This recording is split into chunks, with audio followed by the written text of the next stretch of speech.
உரையாடுவாங்க. ஐசக்கிரமராஜனுக்கு வீட்டில் நான் போயிருக்கும்போது அவர் மனைவியிடம் ஆங்கிலத்தில் தான் பேசுவார்.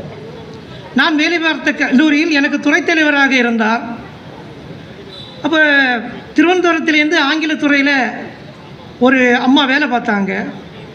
அவங்க துறைக்கு வரும்போது அவங்க மலையாளம் பேச காரணத்தினால, அதுபோல் வாசுதேவன் நாயர்னு ஒரு மலையாள பேராசிரியர், இவங்கள்ட்ட எல்லாம் ஆங்கிலத்தில் தான் உரையாடுவார். ஹெப்சிபா யேசுதாசன் பெரியார் சொன்னார் தெரியுமா, வேலைக்காரையிடம் ஆங்கிலத்தில் உரையாடுங்கள். அப்போ நான் யோசிப்பேன், வேலைக்காரையிடம் ஆங்கிலத்தில் உரையாடணும் யாராவது உண்டான்னு.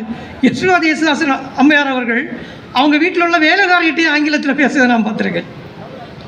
அப்போ இவங்க ஒரு ஆங்கில கல்வியை, ஒரு உயர்கல்வியை பெற்று ஆங்கில பேராசிரியராக இருந்துவிட்டு, ஆனால் எழுத்தில் நேர் அவங்க மாறாக ஒரு சாதாரண ஒரு கிராமத்து மக்களுக்கு மொழியில் அவங்களது வட்டாரத்தில் அவங்களுக்கு வாழ்வியலை வெளிப்படுத்துகிறார்கள்.